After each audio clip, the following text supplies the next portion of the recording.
Hello everyone and welcome back. Today we have a very cool preview to showcase because you're getting your first look in-game for the KHURESH mod. So a few things we need to talk about before we jump into everything. These are not all the units, obviously. First, before they do the faction launch, they're going to do a small mod launch for the mercenaries of KHURESH. This is so you can play around with stuff. I don't have the date on when they're planning on releasing it just yet, but the modders gave me a little bit of early access just to show you what's to come. Keep in mind that everything is subject to change. Some stats can change, all the usual stuff. But yes, before you get the full faction mod to play with, you will have mercenaries that you can recruit in your campaigns, including the very popular DREADMAW. So we're going to check out the units and we're going to see them in battle, see how they perform. The first is the DREADMAW itself, which is a large single entity monster.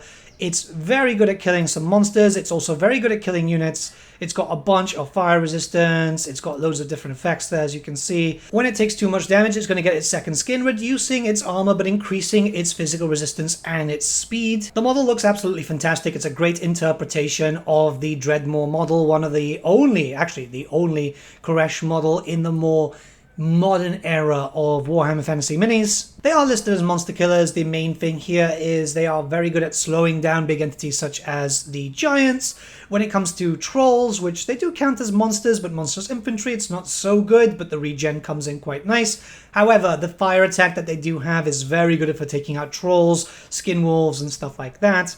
When you put them up against, say, Black Orcs, you know, some of the best melee infantry in the game, this is where they really come to shine, because they can get surrounded, the AoE damage is insane, and they'll start knocking out entities quite quickly. Overall, it's a fantastic unit to have in your roster if you're playing as mostly one of the evil factions. Keep that in mind. You won't be getting these mercenaries as the Empire, for example, but you will as the Chaos Dwarves, the Dark Elves, the Chaos Factions, and so on.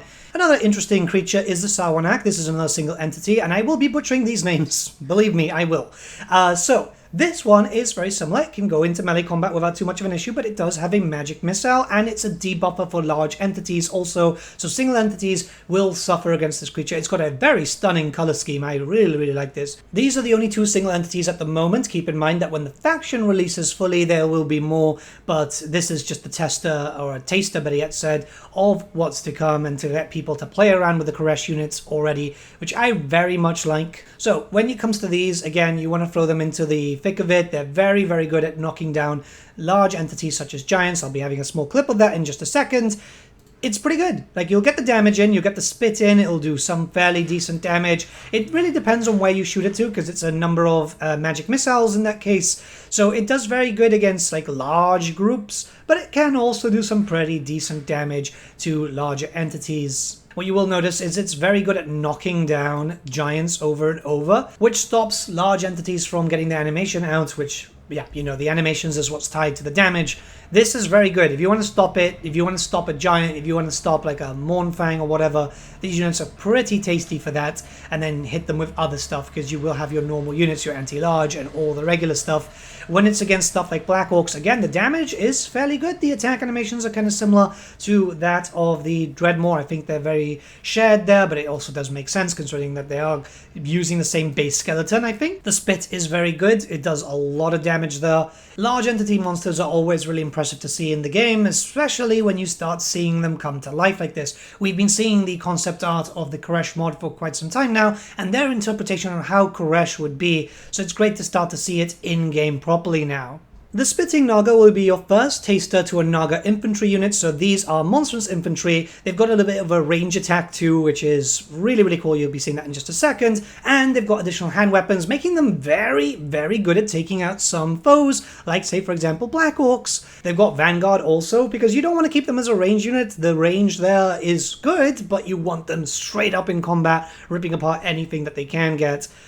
Stat-wise, overall, very good. I think all the KHURESH units here, there's only 4 different types of units in this sub-mod at the moment. All of them are incredibly useful in their own right. You can see here the spit attack's doing very well, and when you jump in, really the Black Orcs didn't stand a chance. Absolutely love them. I think that you've got a lot to play around with here for some pretty interesting builds with your armies. These, I would say, pair up very nicely with the Warriors of Chaos, and even the Dark Elves too. The Dark Elves get very strong with these lads. Now we've had 3 different types of snake. How about something completely different? There is a unit known as the Orobagor Herd, and I've probably mispronounced that too, but these lads are very, very cool because they're very good at evading missile damage. They're very fast too. At the beginning they'll be even faster because they have a buff that kind of just makes them run as quickly as possible. They've got frenzy also.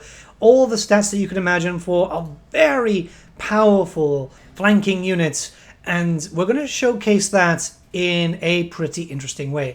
What we're going to do over here is we're going to showcase them running from a very, very large distance, going up to deal with some Sisters of Avalon. The Sisters of Avalon, as you are aware, are some of the best archers in the game for taking out monsters or anything that's moving quite quickly. But these lads are running straight at it, taking loads of hits, not a lot of damage in all honesty, and then ripping apart the Sisters like if it wasn't too much of an issue. I'm fairly impressed with the interpretation of this creature. In general, with everything that's been showcased, I think that the KHURESH mod is going to be a absolutely massive DLC quality mod.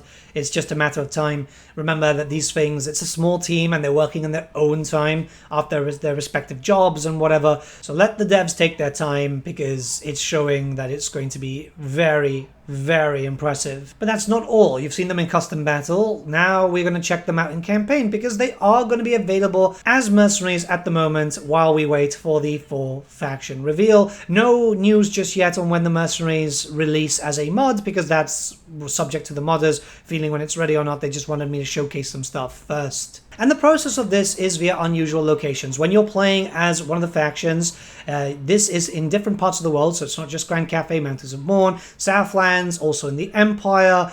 You will end up getting the Shackled Serpent event. There's a chain for that, but I'm not going to go over the full chain. That way you guys can end up getting surprises, because I feel like it's kind of annoying if everything is already spoiled for you.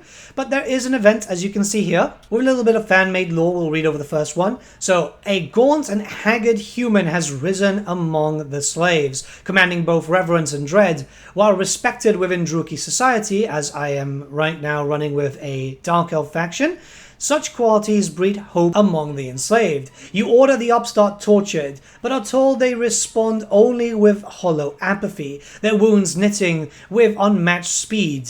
Intrigued, you decide to investigate personally. Upon seeing your rank, the slave introduces themselves as the Filed One, hailing from the serpent cults of the forbidden lands of KHURESH. The Filed One offers KHURESHi war beasts in return for specific slaves. You suspect they came to steal, but now seek to negotiate their freedom instead. Will you bargain with this shadowy serpent cult? So you can begin the negotiations and you'll start getting mercenary troops appearing. You can turn them away and maybe they'll pop up again. And also you've got the chance to kill them, and that means that that unusual location will not spawn in that location again. This mod itself is compatible with the console commands and also with just the general MCT one. So you can change around how often it spawns, where it spawns, and so on. So the unusual location itself will spawn after that event, and you will then have access to it. It will give you some different effects depending on who you're playing, and will only give you one unit from the very beginning. As you start continuing through your campaign, you'll get more events. I want to leave those out for you guys to discover when it is time. That will increase the units that you can pick up, so you can get a DREADMAW in the future, the Spitting Naga, and so on. I like the system. I honestly really like the system like this. It shows that, one, they thought out very clearly what they want to do for a mercenary sub-mod, essentially, until the main mod is released, and two, it's just very well themed. This is going to be a big push for modding, I think. I think stuff like this is showing like the aspect of what could have been for a Dogs of War mechanic too. And I'm jumping in with an edit here, as I know some people want to know what factions can recruit the KHURESH units. So Dark Elves, Chaos Dwarves, Khorne, Norska, Nurgle, Ogre Kingdoms, Skaven, Slaanesh, Tomb Kings, Tzeentch, Vampire Coast, Vampire Counts, Chaos, and Wood Elves. So you've got a lot of factions able to make use of them. It makes sense that obviously the good factions, like the Empire, Bretonnia, and so on, won't be able to get them. Just wanted to make that very, very clear here. But let me know what you guys think about these KHURESH units in the comments below. The mod isn't out yet, but as soon as it does release, when it does release, I will make a community post so you guys will be aware of that. Have a great day, guys, and I'll see you all again very, very soon.